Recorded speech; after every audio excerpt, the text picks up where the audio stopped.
That guy scored a hat trick in the clincher that won the Stanley Cup in 2023. And here he is, the Western Conference champs. They're going back to the Cup Final and knocking out the team that had won the President's Trophy, the team that won the 2022 Cup. This was a clash of the Titans. You said surprising sweep. I think a lot of people share that sentiment. How did it happen?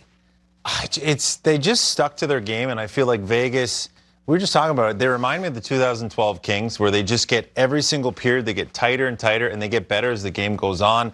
They never panic. We heard Mitch Marner talking about how they're just flatline. They don't argue. They understand their game. They know that if they play their game, they are going to more than likely come out on top every single hockey game. And they just win battles everywhere.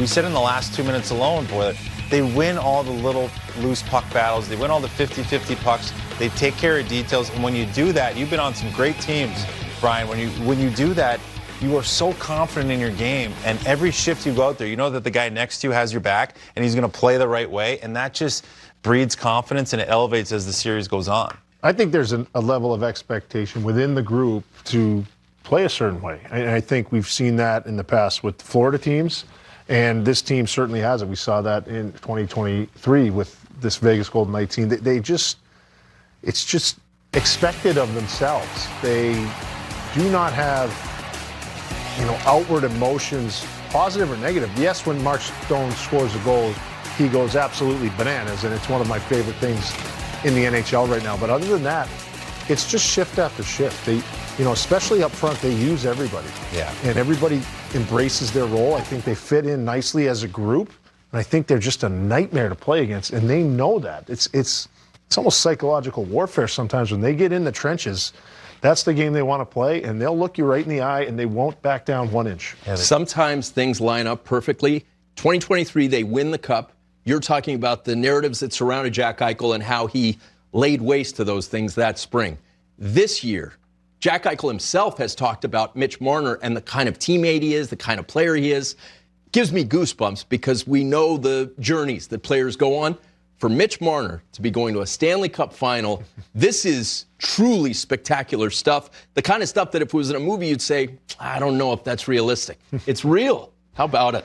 It's tremendous, right? And hockey's such a team game. It takes 23 guys, 25 guys, 28 guys sometimes to go through a course of a season. And when you put the weight of a franchise, or a lot of the weight of a franchise, on any one player, especially a young player who might not have had the mentors leading up to it, or the 5 or 6 guys that can show you the way. Like, I think of a Boston Bruins team. Yeah, they won 1 cup. They probably could have won a couple more, but they had Zdeno Chara, and then they had Patrice Bergeron, and then they had, Sean Thornton's there. Like, all these guys come in, and they buy in right away. And then so the young players, and it works as its own entity. It's not too much pressure on any one particular player. And we saw Jack really embrace that role when he got to Vegas. And now he understands sort of the difference, the switch that could be. Mitch Marner has had the weight of the world on him in Toronto, and you could say he deserves some of it or not. I thought, there are times he was an exceptional player there, even in the playoffs. And now he can just play his game, and you're free to do what you want because we all have your back. It's something that you can't really quantify, but it's going to bring the best out of a lot of guys if they buy into that system. Well, and I can quantify it. This Vegas team is a better team than any of the Toronto Maple Leafs teams. Well, I mean, it helps. I think people overlook that. They go, well, where's Mitch all these times in Toronto? He was there. But look at the cast of characters in Toronto. It's not a knock on anybody in the Toronto Maple Leafs organization, but this is a well-built team. They're peaking at the right time. I mean, you look at what they've done in these playoffs. I mean, 6 comeback wins, and when leading after 2, they're 8-0. That is a team that does not give up when they're down, and that is a team that when they're in the lead, they know that they're going to win a hockey game. And Mitch is a huge part of that. He's been so dynamic. He's added so much to this team, but don't forget that, you said it, these 4 lines, they roll 4, and every single one can hurt you. We saw it tonight with Cole Smith. They are a deep hockey team. They're a very good hockey team. And with the goaltending that they hadn't gotten all season long, they're now getting, I mean, they're a force to reckon with.